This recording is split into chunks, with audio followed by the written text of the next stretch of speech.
Hello students, आज हम लोग सारणी का गुण पढ़ेंगे। पिछले क्लास में हम लोगों ने सारणी का 4 गुण पढ़ लिया था। आज हम लोग 5वें गुण पर बात करेंगे कि सारणी का 5वां गुण क्या है। और ये सारणी के जितने भी गुण हैं ये काफी इंपॉर्टेंट है क्वेश्चन करने के लिए, और प्रत्येक गुण हमारे दिमाग में होने चाहिए जब हम लोग क्वेश्चन डील करेंगे, जब क्वेश्चन को सोल्व करेंगे। तो बिल्कुल बातों को ध्यान से समझोगे और स्टेप बाय स्टेप क्लियर करने की कोशिश करोगे। तो चलो गुण नंबर 5 पर बात करते हैं।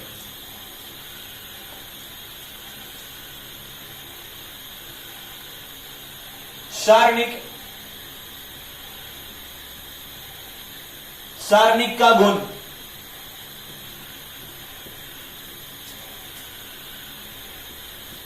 properties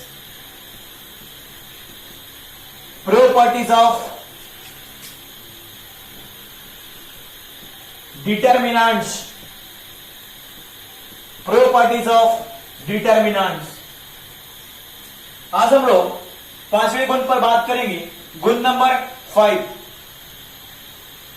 देखा जाए गुण नंबर 5 क्या है। यदि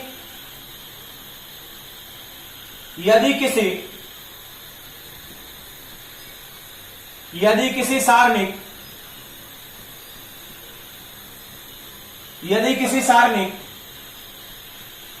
के एक पंक्ति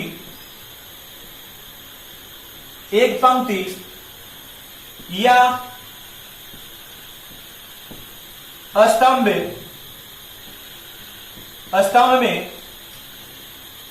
या हम लोग ये भी कह सकते हैं यदि किसी सारणी के किसी एक पंक्ति या एक स्तंभ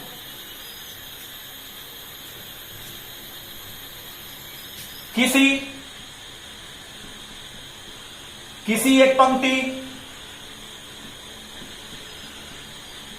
पंक्ति या स्तंभ में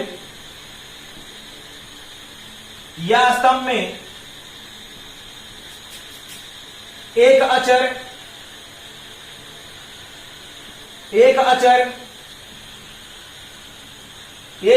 के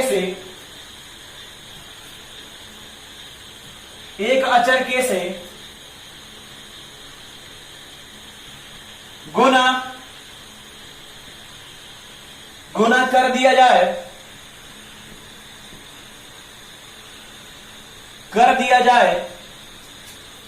तो नए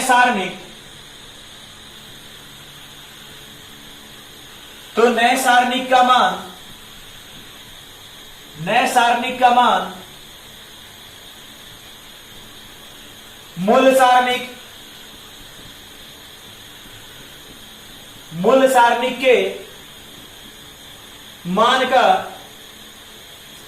सारणिक के मान का के गुना हो जाता है। ध्यान दोगे क्या बातें हो रही है। हमने कहा कि यदि किसी सारणी के किसी एक पंक्ति या एक स्तंभ में एक अचर के से गुणा कर दिया जाए तो नए सारणिक का मान मूल सारणिक के मान का के गुना हो जाता है। यानी कहने का मतलब यह है, सपोज एक सारणिक दिया हुआ है A1, B1, C1, A2, B2, C2, A3, B3, C3। ये आपका एक सारणिक दिया हुआ है। और आपने क्या किया कि आपकी जिस पंक्ति में या जिस स्तंभ में आपकी मर्जी हुई उसमें आपने किसी संख्या से गुणा कर दिया। अगर भाई तो मान लो कि ये पहली पंक्ति है, पहली पंक्ति में आपने 2 से गुणा कर दिया, पहली पंक्ति के अवयवों में, राइट है। अगर पहली पंक्ति के अवयवों में 2 से गुना कर दिया तो इसका जो मान होगा, इसका जो मान आएगा, देखोगे इसका जो मान आएगा A1 B1 C1 A2 B2 C2 A3 B3 C3, इस सारणिक का दुगना हो जाएगा। जरा बात को पकड़ने की कोशिश करना। पहले क्या था, ये सारणिक था, चलो ये भी सारणिक है, दोनों सारणिक इक्वल है। लेकिन आपने क्या किया कि पहली पंक्ति में आपने 2 से गुना कर दिया। पहली पंक्ति में आपने पहली पंक्ति के अवयव में 2 से गुना कर दिया। आपने जैसे ही यहां 2 से गुना करा, अब इसका मान कितना हो जाएगा? पहले तो दोनों का मान बराबर था, अब कितना हो जाएगा? तो अब कैसे बराबर होगा? तो ये 2 गुना हो जाता है, तब जाके दोनों का मान क्या होगा? बराबर होगा। यही बातें यहां पर लिखी गई कि यदि किसी सारणिक के किसी एक पंक्ति या स्तंभ में एक अचर k से गुना कर दिया जाए, यानी इसमें अगर आप k से गुना करते हो पहली पंक्ति में k से गुना करते हो, और जरूरी नहीं कि पहली पंक्ति में, आप किसी पंक्ति में गुना कर सकते हो, दूसरी में भी कर सकते हो, तीसरी में भी। लेकिन अगर आप एक पंक्ति में गुना करते हो, जितना से गुना करते हो उतना क्या होता है, जो मूल सारणिक है उतना गुना हो जाता है। तब आपने पहली पंक्ति में k से गुना करा तो k गुना हो गया। और यही बात यहां पर लिखी गई है कि यदि किसी सारणिक के किसी एक पंक्ति या स्तंभ में एक अचर k से गुना कर दिया जाए तो नए सारणिक का मान, नए सारणिक, क्योंकि k से गुना किया गया तो नए सारणिक बना, तो इसका जो मान होगा मूल सारणिक के मान, यानी इसका मान का k गुना क्या हो जाएगा? k गुना हो जाएगा। बात आई पकड़ में?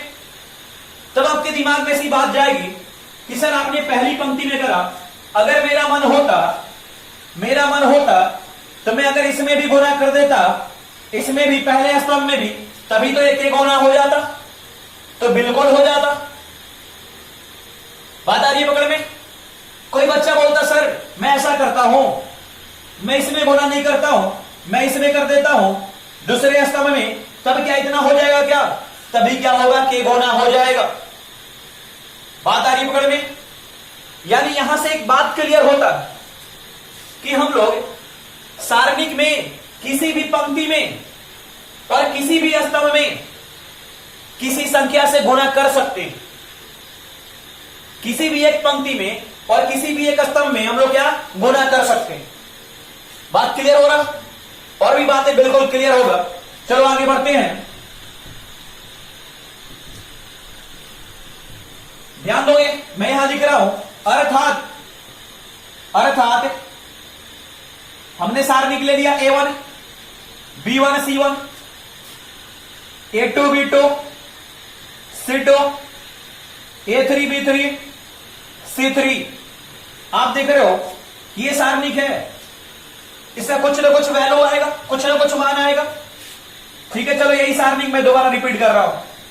A1 B1 C1 A2 B2 C2 A3 B3 C3। अभी तो दोनों का सारणिक का मान क्या है? इक्वल है। अब हमने क्या करा, पहले पंक्ति में k से गुना कर दिया, तो अब ये नया सारणिक बन गया, और इसका जो मान होगा अब इससे कितना गुना हो जाएगा? तो k गुना हो जाएगा, तब ये क्या हो जाएगा? इक्वल हो जाएगा। तो आप यही देख रहे हो ना, इसमें से क्या कर दिया है? कॉमन निकाल के यहां लिख दिया गया। राइट है? इतनी बात पकड़ में आ गया होगा। चलो इसको प्रूफ करके देखते हैं। प्रूफ है,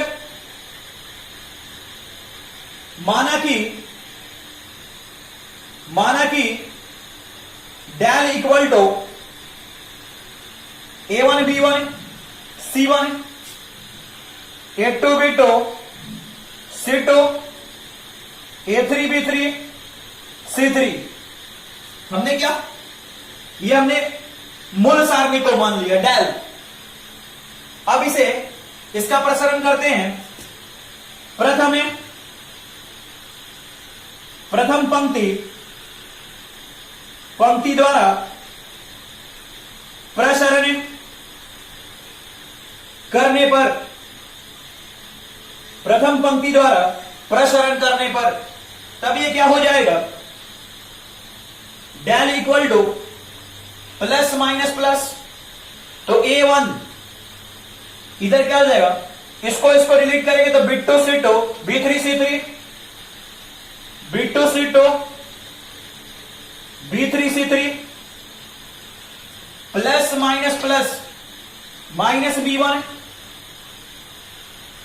अभी क्या हो गया, ये भी पहली पंक्ति में है और दूसरा स्तंभ में, ये और ये डिलीट, तो A2 C2 A3 C3 A2 C2 A3 C3, ये इतना हो गया।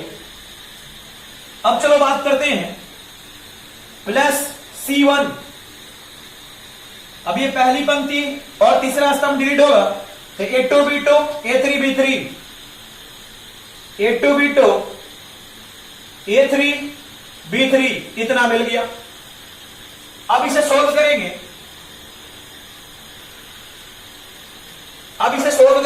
तो चलो सोल्व करते हैं।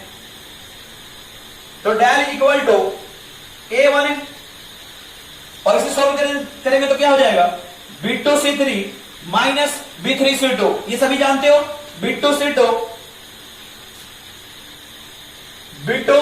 C3 माइनस इसको मल्टीप्लाई करा, फिर माइनस इसको, तो B3 C2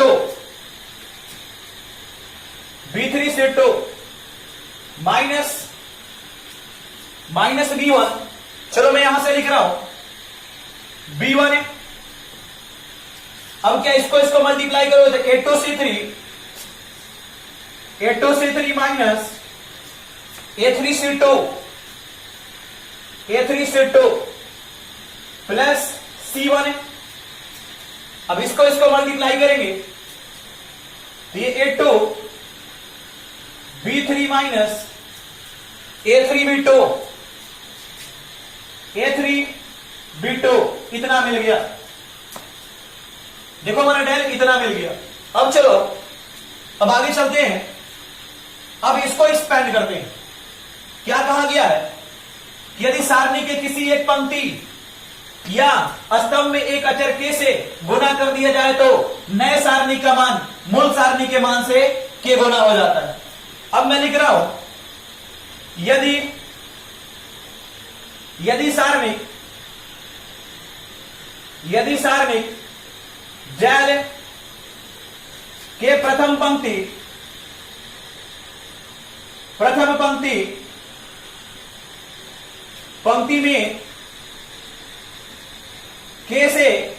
से गुना कर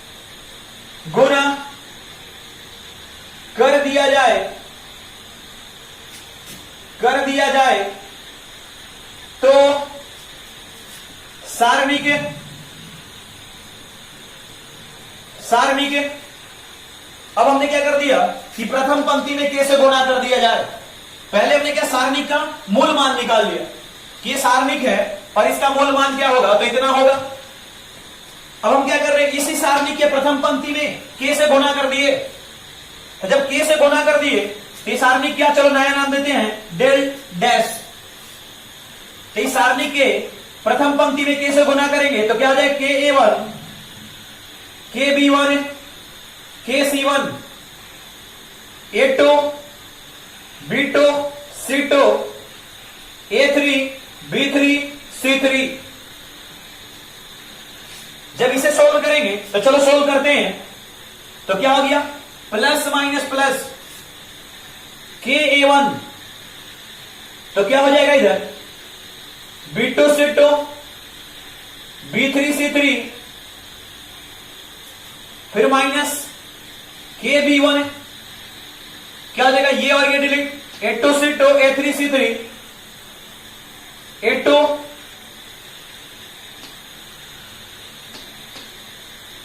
C2 A3 B3 plus KC1, इधर हो जाएगा आपका ये और ये delete, A2 B2 A3 B3 A2 B2 A3 B3, ये इतना हो गया। अब मैं इधर लेफ्ट साइड में इरेज कर रहा हूं।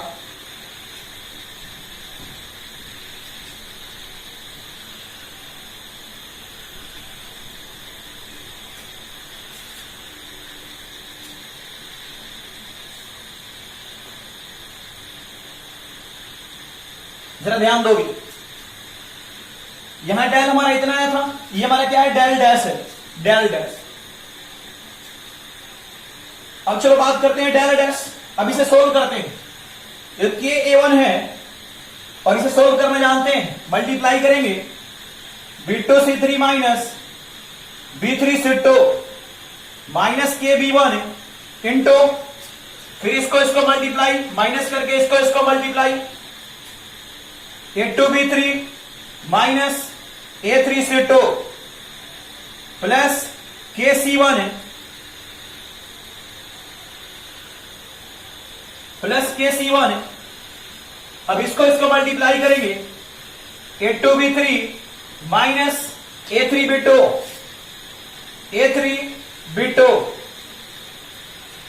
अब जरा ध्यान दोगे, सब में K कॉमन है, सब में K कॉमन है, तो मैं यहां से K कॉमन बाहर निकाल रहा हूं, K कॉमन बाहर निकाल रहा हूं, तो इधर हो जाएगा आपका A1 है B2 C3 minus B3 C2 minus B1 A2 B3 minus A3 C2 plus C1 A2 B3 minus A3 B2। अब जरा ध्यान दोगे,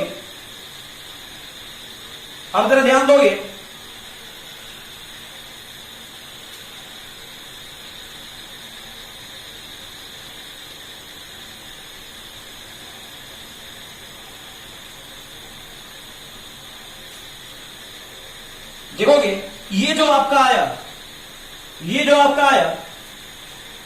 यही तो हमारा ये डेल था। देख लो, A1 है B2 C3 minus B3 C2, ये आया है, फिर माइनस B1 इधर भी है, प्लस C1 ये भी हमारा है। तो ये जो आया हमारा, देखो क्या है, ये डेल है, यही तो डेल है। तब तो यहां से हम लोग लिख सकते हैं कि del dash equal to K into del लिख सकते हैं, क्योंकि ये तो डेल की वैल्यू है, इतना लिख सकते हैं। देख लो डेल डैश, इसलिए ये डेल डैश हमारा क्या है, डेल डैश हमारा इतना है, डेल डैश क्या है, इतना है। तब तो हमारा क्या है, डेल डैश K A1 है, K B1 है, K C1 है, A2 B2 C2 A3 B3 C3 equal to क्या हो जाएगा, इक्वल टू क्या है, K इंटू डेल, तो ये तो हमारा K हो गया, और इंटू डेल क्या, तो A1 B1 C1 A2 B2 C2 A3 B3 C3। बात आ रही पकड़ में।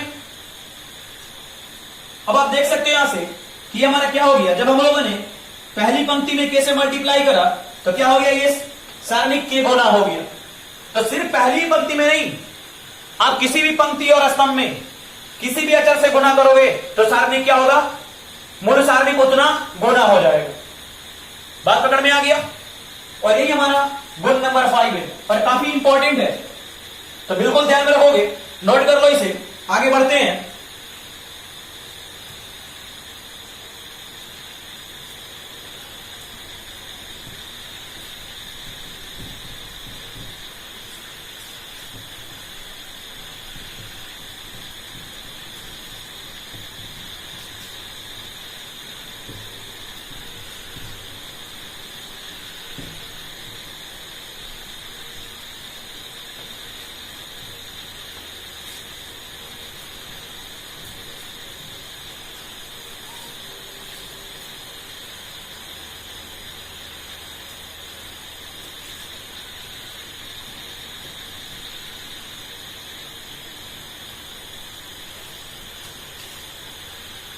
चलो ध्यान दोगे, बिल्कुल अच्छे से समझना। अभी जब आपने पहली पंक्ति में K से गुणा किया, पहली पंक्ति में K से गुणा किया,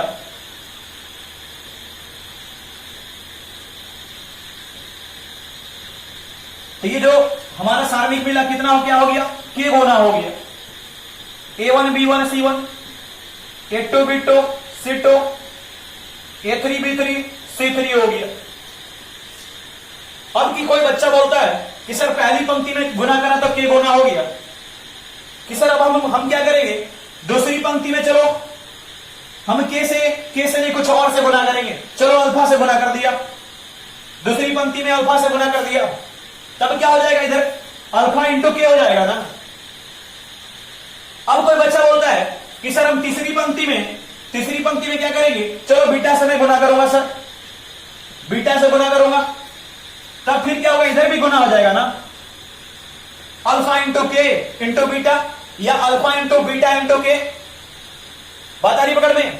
अगर पहली पंक्ति में जो गुना हुआ तो इतना गुना हो जाएगा, दूसरी पंक्ति में भी गुना हुआ तो इतना गुना हो जाएगा, और तीसरी पंक्ति में भी गुना हुआ तो इतना गुना हो जाएगा। तब यहां से कोई बच्चा कर सकता है, तब तो सर अगर पहली पंक्ति में हमने के से गुना कर रखा है और दूसरी पंक्ति में भी अगर मैं के से गुना कर दूं, दूसरी पंक्ति में के से गुना कर दूं, इधर क्या हो जाएगा, के इंटू के हो जाएगा, तो बिल्कुल होगा। अगर कोई बच्चा बोलता है कि सर तीसरी पंक्ति में भी अगर मैं के से गुना कर दूं, तीसरी पंक्ति में भी के से गुना कर दूं, तब तो फिर इधर के हो जाएगा इंटू के। इसका मतलब क्या हो जाएगा सर, के क्यू हो जाएगा, और A1 B1 C1 हो जाएगा, A2 B2 C2, A3 B3 C3 हो जाएगा। बात आ रही पकड़ में। और सिर्फ पंक्ति में नहीं, स्तंभ में भी वही बातें होंगी। अगर आपकी अब मर्जी हुई कि सर इस पहले स्तंभ में, इस स्तंभ में मैं 2 से गुना कर दूं, इधर दो गुना करोगे तो फिर आपको क्या करना पड़ेगा, यहां पर 2 से गुना करना पड़ेगा। बात आ रही है पकड़ में कि दिक्कत हो रहा।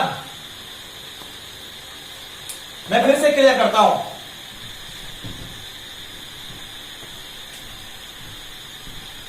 एकदम आराम से शांतिपूर्वक।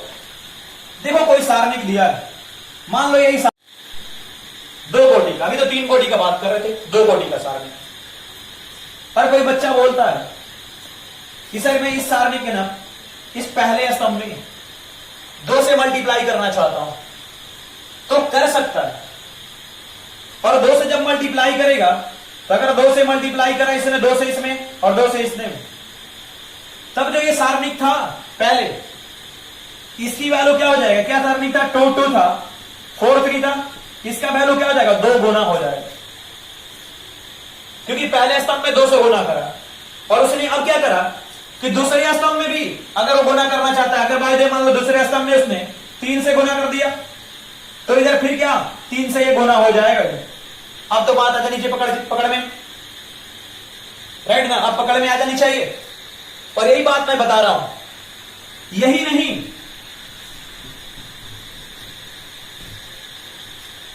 देख लो फिर से, 2 दिया है, 4 6 1 3 2 4 1 6 ऐसा दिया है, ये बातें दी हुई, और ऐसा मर्जी हुआ आपका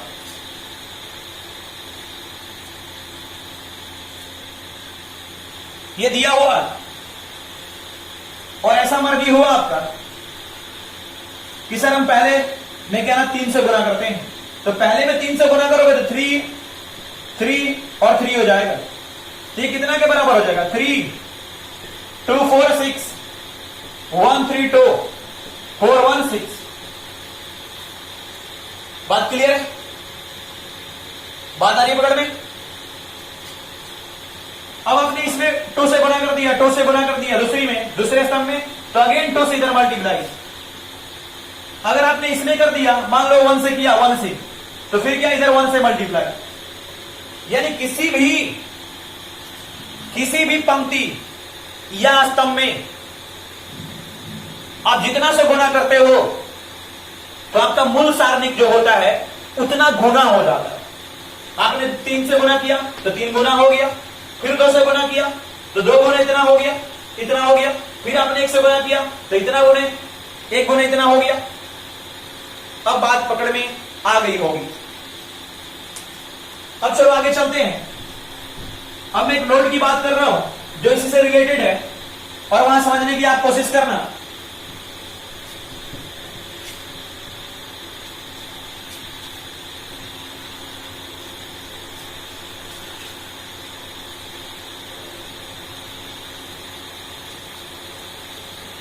नोट फर्स्ट, नोट फर्स्ट, यदि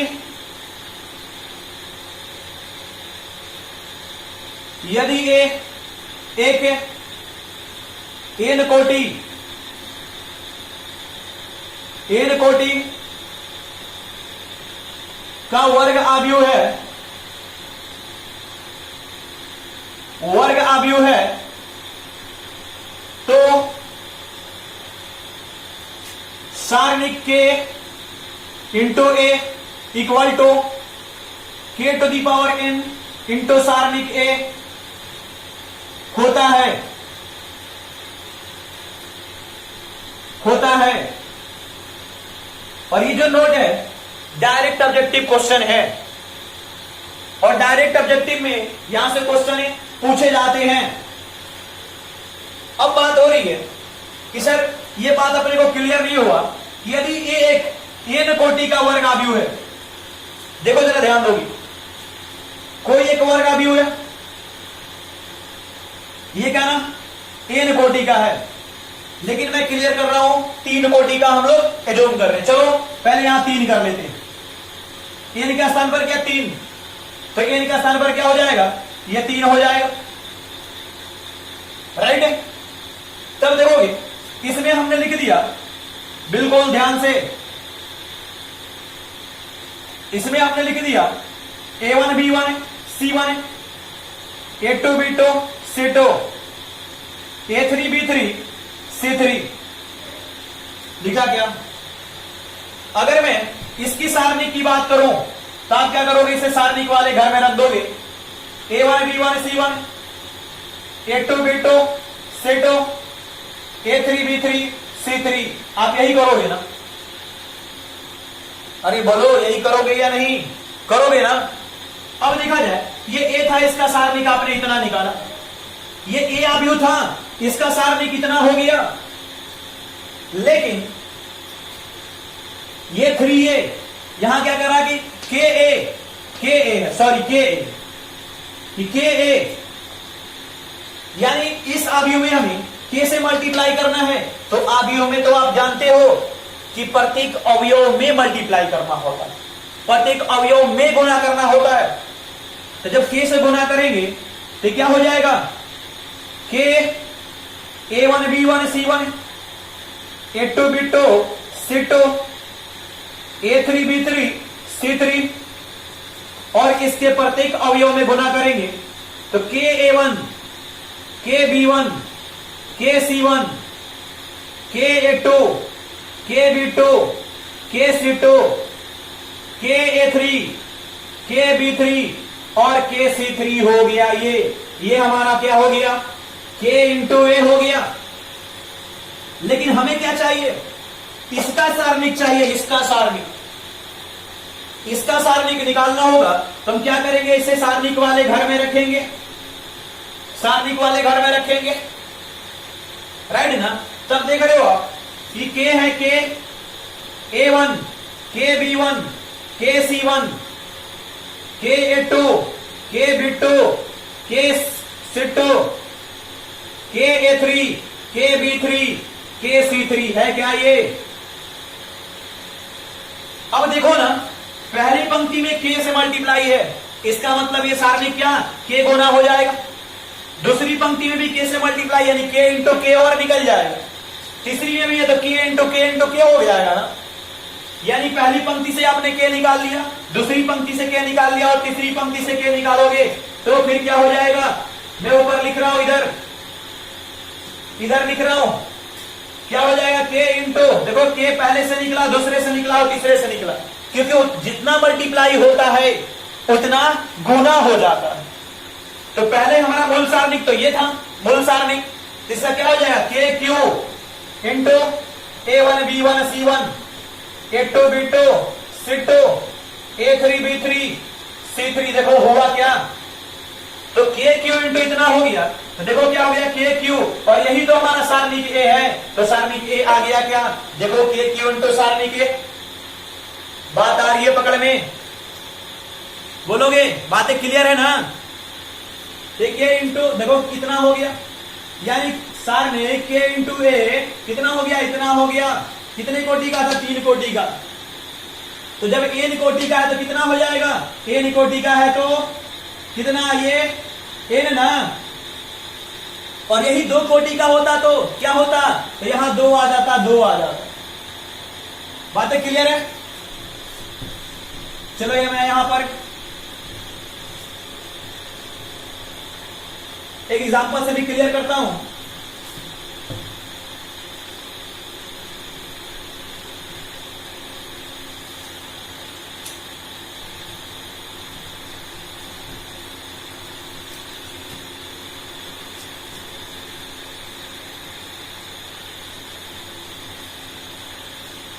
देखा जाए एग्जाम्पल,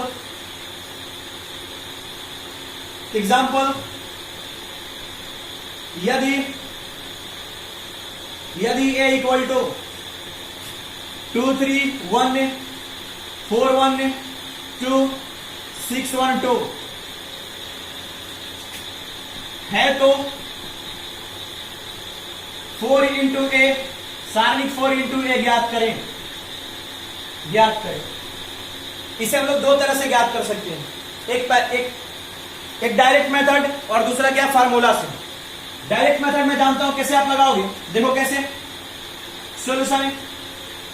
आप कहोगे कि सर सारणिक 4a है, सारणिक 4a, तो पहले तो सर 4a निकाल लेते हैं कि 4 इंटू 2 3 1 4 1 2 6 1 2, राइट है।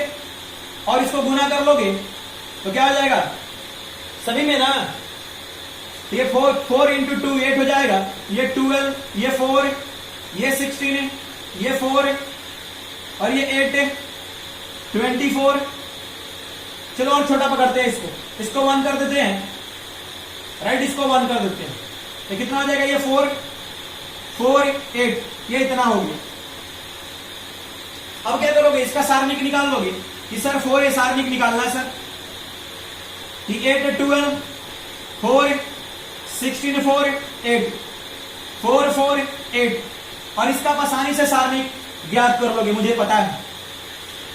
चलो देखा जाए, आप कैसे करोगे, बोलोगे प्लस माइनस प्लस होता है सर, तो ये 8 हो गया, इधर क्या 4 8 4 8, तो ये 4 8 है, 4 8 हो गया सर, फिर माइनस 12 है, तो 12 हो गया, राइट में माइनस 12 है।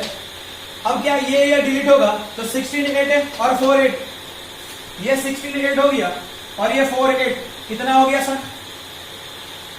फिर क्या, प्लस माइनस प्लस, ये प्लस 4 हो गया, फिर यहां से क्या हो जाएगा, ये और ये डिलीट करेंगे तो 16 4 4 4, 16 4 4 4 हो गया सर। बात आ रही है पकड़ में ना, कि कोई दिक्कत है, इसे सोल्व करना आप जानते हो। और मैं डायरेक्ट यूज कर रहा हूं, डायरेक्ट मेथड, मैंने फार्मूला को यूज नहीं किया है। मैं पहले ये बता रहा हूं कि आप ऐसे जानते हो, ऐसे कर सकते हो, लेकिन हम लोग फार्मूला भी यूज करके इसे सोल्व कर सकते हैं। और वहां आपका ऑब्जेक्टिव में डायरेक्ट ये दे देगा कि यहां पर लिख देगा कि 3 कोटि का वर्ग आव्यूह है, तो इतना बराबर क्या होगा, तो k⁻³ इंटू सारणिक ए। 2 कोटि का वर्ग आव्यूह है, तो इतना बराबर क्या होगा, तो k⁻² इंटू सारणिक ए। ये डायरेक्ट ऑब्जेक्टिव है।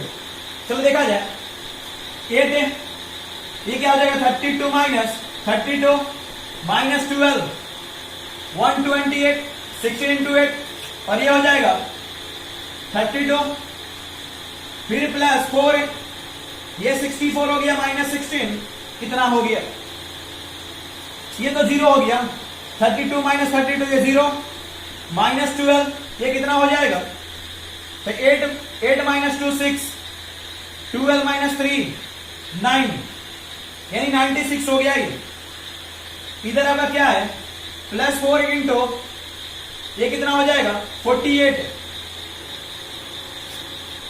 अब इसे मल्टीप्लाई करेंगे हम लोग, तो मल्टीप्लाई करेंगे तो 96 इंटू 12 कितना हो जाएगा 12 है 9 6 9 2 5 है 11, तो माइनस 11 है 52, और ये कितना हो जाएगा 48 है 4 है 2 1 9, यही होगा ना 8 4 32, 8 इंटू 4 32, कितना ही होगा ये 192 हो गया। अब इसमें से इसको माइनस करेंगे यानी प्लस करेंगे तो क्या हो जाएगा, देखा जाए 192, ये 0 हो गया, इधर से 9 है तो ये 6 हो जाएगा, और ये 0 तो 10 है, ये 9 हो गया, इतना ही होगा ना, देख लो 2 5 10 11 सही है, तो कितना हो गया -96 0 हो गया, इतना हो गया। यानी इस सारणिक 4a की वैल्यू कितना आया, तो इतना आया -960। लेकिन इसे हम लोग फार्मूला से भी निकाल सकते हैं, ये तो डायरेक्ट मेथड हो गया। देखोगे फार्मूला से कैसे,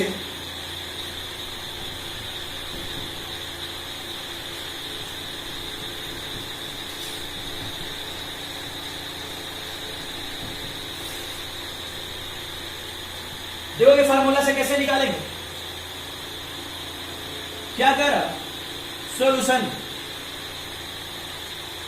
ये सारणिक 4a है, सारणिक 4a, देखो k के स्थान पर क्या है 4 है, k के स्थान पर क्या है 4 है, तो क्या हो जाएगा 4, ये कितने कोटि का है तो 3/3, तो क्या हो गया पावर 3, और इंटू क्या सारणिक है, तो इंटू क्या सारणिक 2 3 1 4 1 2 1 1 2, ये कितना हो जाएगा 64 होगा क्या, 4 इंटू 4 इंटू 4, और इसे सोल्व कर लेंगे, इसे जब सोल्व करेंगे, इसे चलो मैं ऐसे ब्रैकेट देता हूं, इसे सोल्व करें 2, ये क्या हो जाएगा आपका 1 2 1 2 -3, इधर ये डिलीट 4 2 1 2, फिर +1, ये कितना हो जाएगा, ये डिलीट 4 1 1 1, ये इतना हो गया। अब इसे सोल्व करेंगे तो 64 इंटू ये देखो 2, ये क्या हो जाएगा 2 -2 -3 8 -2 +1 4 -1, ये इतना हो गया 64 इंटू ये तो क्या आ जाएगा 0 -3 इंटू 6, और इधर क्या 1 इंटू 3। अब इसे सोल्व करेंगे तो ये हो जाएगा आपका 64 इंटू -18 + 3, यानी 64 इंटू -15। अब इसको मल्टीप्लाई करेंगे, देखो 64 और 15 तो क्या हो जाएगा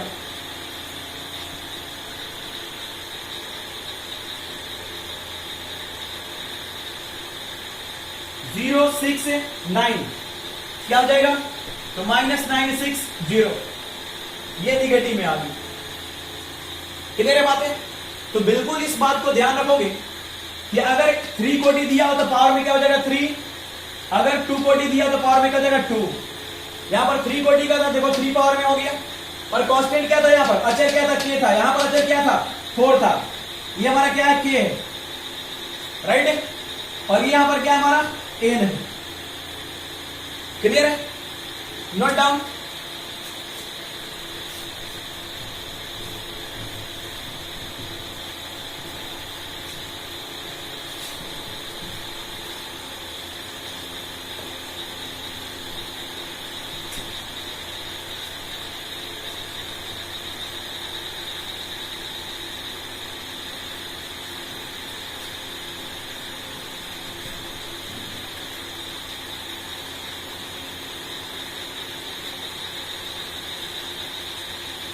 नोट नंबर 2,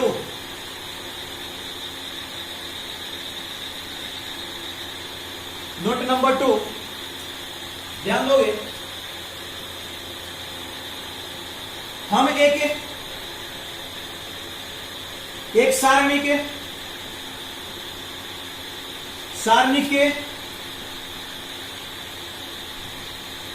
किसी भी एक पंक्ति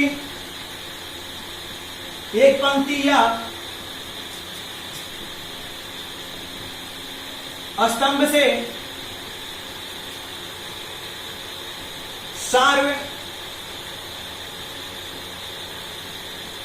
स्तंभ से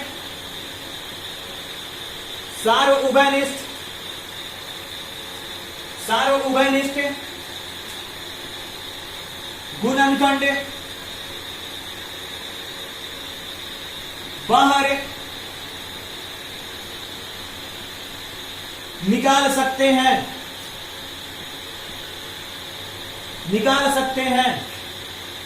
देखो हमने क्या कहा है कि हम एक सारणी के किसी भी एक पंक्ति या स्तंभ से सार्वउभयनिष्ठ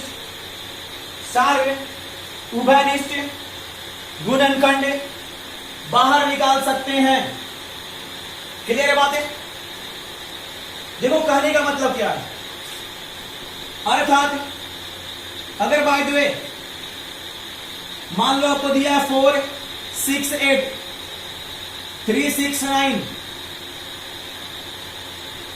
9 12 4 8 ये सारणिक दिया है,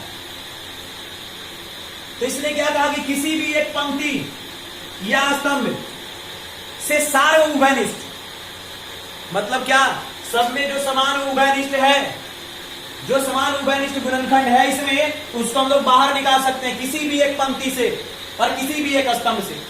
तो आप पहली पंक्ति को देख रहे हो, इसमें क्या सार्वउभयनिष्ठ है, कॉमन है, तो क्या 4 है 6 8 है, इसका मतलब इसमें क्या है 2 कॉमन है। तो पहली से क्या हमने 2 बाहर निकाल लिया। देखो 2 बाहर निकाला तो क्या हो गया 2 हो गया, ये क्या हो गया 3 हो गया, ये क्या हो गया 4 हो गया। अब चलो दूसरी को देखते हैं, इसमें भी कुछ उभयनिष्ठ है क्या?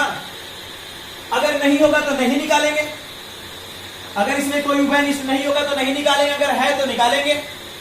तो देखा जाए, अच्छा 3 6 9 है, तब तो ये 3 है इसमें उभयनिष्ठ, क्योंकि 3 का गुणक क्या होता है 3 6 9 होता है। इससे हमने क्या करा 3 निकाल लिया, तो ये क्या हो गया 1 2 3 हो गया। चलो आगे देखते हैं, इसमें भी कॉमन है क्या? हाँ बिल्कुल है, क्या है 4 है। देखो 4 8 12 है, तो 4 कॉमन है, तो क्या हो गया, इससे 4 बाहर निकल गया, तो ये क्या हो गया, ये आपका 3 हो गया, ये क्या हो गया 2 हो गया, और ये क्या हो गया आपका 2 हो गया, सॉरी ये आपका क्या 1 हो गया, क्योंकि 4 था। बात समझ में आया? किसी से भी हम लोग एक पंक्ति से कॉमन ले सकते हैं। अगर इसमें बाय मान लो कॉमन ना होता, ये होता 1 5 6 होता, तो क्या करते हैं, इसे कॉमन हम लोग उभयनिष्ठ बाहर नहीं निकालते, ये क्या हो जाता हमारा 1 5 6 हो जाता। बात पकड़ में आ गया है? बिल्कुल पकड़ में आ गया, राइट है। तब चलो देखा जाए, आगे बढ़ते हैं।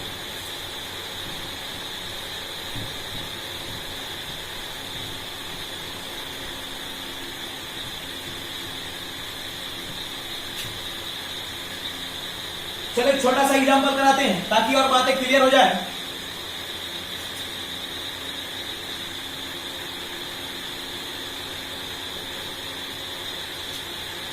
डेल इक्वल टू 4 8 12 1 2 3 6 7 2 का मान ज्ञात करें, क्या मान ज्ञात करें? जरा ध्यान दोगे, आप कहोगे सर हम इसे आसानी से बना लेंगे, लेकिन मैं एक कंडीशन दे दूंगा कि आपको क्या करना है, इसे बनाना है तो आपको इसे प्रसारित नहीं करना है, यानी किसी भी पंक्ति के या स्तंभ के अनुदिश प्रसारण नहीं करना है, और उसके बावजूद इस क्वेश्चन को सोल्व करना है, तब शायद आप प्रॉब्लम में आ सकते हो। बहुत सारे बच्चे बना भी सकते हैं, तब यहां से दिमाग लगाया जाए, सर कैसे बनाएंगे? तो देखा जाए, मैं प्रसारित नहीं कर रहा हूं, मैं गुण का उपयोग कर रहा हूं। आपको ये बात बताया गया है कि किसी भी पंक्ति और स्तंभ से हम लोग उभयनिष्ठ को, कॉमन को बाहर निकाल सकते हैं। तो देखा जाए किसी में कॉमन है क्या? अच्छा, इसमें है सर 4 8 12 है, तब तो सर यहां से 4 निकल गया बाहर। ये क्या हो गया? 1 2 और 3 हो गया। और इसमें कोई कॉमन नहीं है तो 1 2 3 ही रहा। और ये क्या 6 7 2 हो गया सर, ये इतना हो गया। लेकिन आपको कुछ दिख रहा क्या इसमें? हाँ दिख रहा। क्या दिख रहा? तो पहली पंक्ति और दूसरी पंक्ति सर इसके।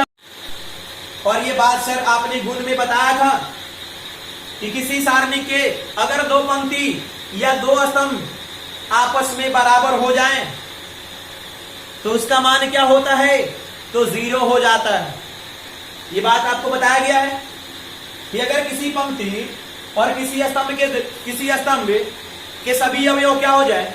बराबर हो जाए, तो उसका मान क्या होता है? 0 होता है। तब तो इसकी डायरेक्ट वैल्यू क्या हो गई?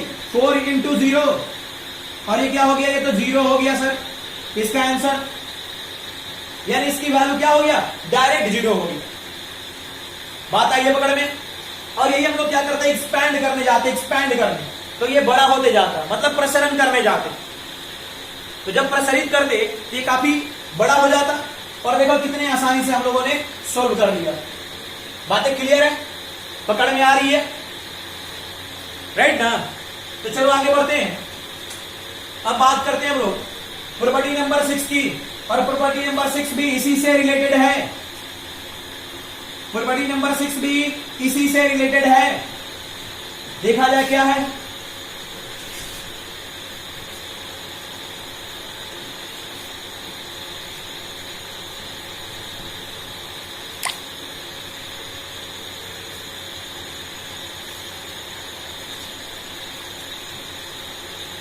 प्रॉपर्टी नंबर 6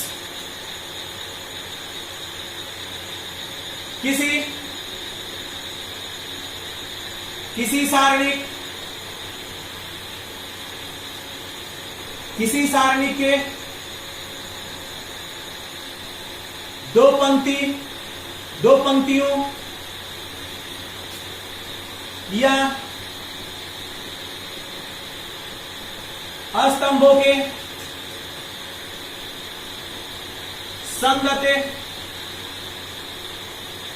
संगत अवयव समानुपाती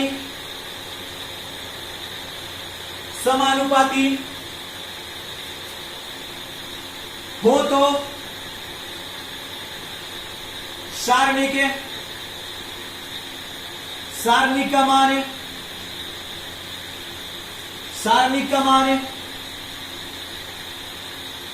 0 होता है। सारणी का मान 0 होता है। अर्थात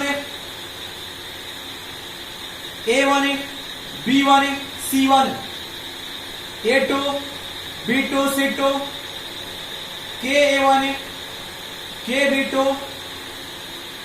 KB1 KC1 इक्वल टू 0। जरा ध्यान दो। देखा जाए, अगर हमने 2 4 6 लिख दिया, इधर 1 3 5 लिख दिया, और इधर हमारा लिखा हुआ है 4 8 12,